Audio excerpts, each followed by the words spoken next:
Hello बच्चों, चलिए इस प्रश्न को पढ़ते हैं। इसमें लिखा है कि एक अचालक बेलन एक समान वैद्युत क्षेत्र ई के पूर्णतः भीतर स्थित है तथा बेलन की अक्ष जो है वो वैद्युत क्षेत्र के समांतर है, तो बेलन से गुजरने वाला वैद्युत फ्लक्स कितना होगा ये हमें बताना है। तो चलिए बच्चों इस प्रश्न की मूल अवधारणा देख लेते हैं।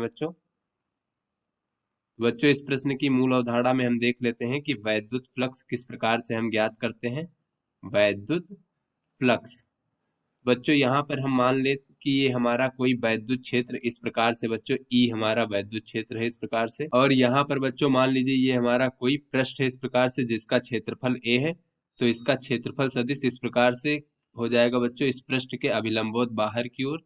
तो बच्चों क्षेत्रफल सदिश और वैद्युत क्षेत्र के बीच में बनने वाला कोण अगर थीटा है, तो इस पृष्ठ से गुजरने वाला वैद्युत फ्लक्स क्या हो जाएगा बच्चों, वैद्युत क्षेत्र की तीव्रता का सदिश और क्षेत्रफल सदिश, इन दोनों सदिशों का अदिश गुणनफल। तो बच्चों इसको हम इस प्रकार से भी लिख सकते हैं ई ए कॉस थीटा।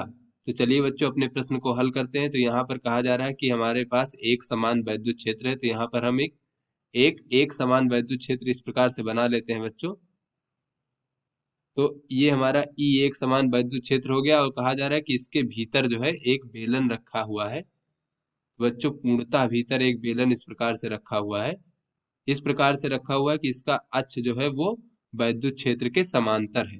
तो बच्चों इस बेलन से गुजरने वाला कुल वैद्युत फ्लक्स हमें बताना है। तो यहाँ पर बच्चों तीन पृष्ठ हैं इस बेलन में। एक तो इसका वक्रीय पृष्ठ है इस प्रकार से, तो इसका क्षेत्रफल सदिश इस प्रकार से हो जाएगा इस वक्रीय पृष्ठ के अभिलंबवत बाहर की ओर।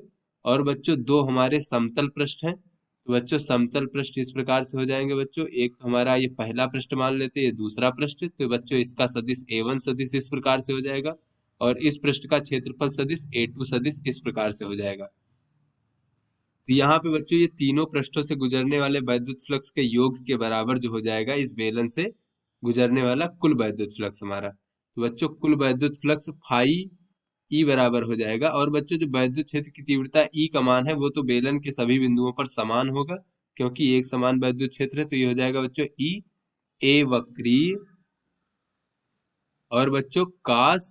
अब बच्चों देख लेते हैं कि वक्रीय जो पृष्ठ का बच्चों क्षेत्रफल सदिश है वो वैद्युत क्षेत्र के साथ कितना कोण बना रहा है बच्चों, तो ये हमारा 90 डिग्री कोण बना रहा है।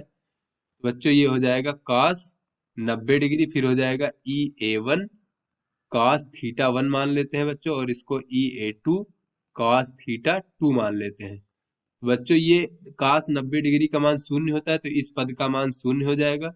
उसके बाद बच्चों ई ए वन, अब देख लेते हैं बच्चों कि ए वन सदिश का वैद्युत क्षेत्र की तीव्रता के साथ कितना कोण है। तो बच्चों ए वन की दिशा इधर है, वैद्युत क्षेत्र की तीव्रता की दिशा इधर है, तो दोनों के बीच में जो कोण थीटा वन है वो 180 डिग्री है। तो यहाँ पे कह सकते हैं बच्चों cos 180 डिग्री धन बच्चों ई ए टू।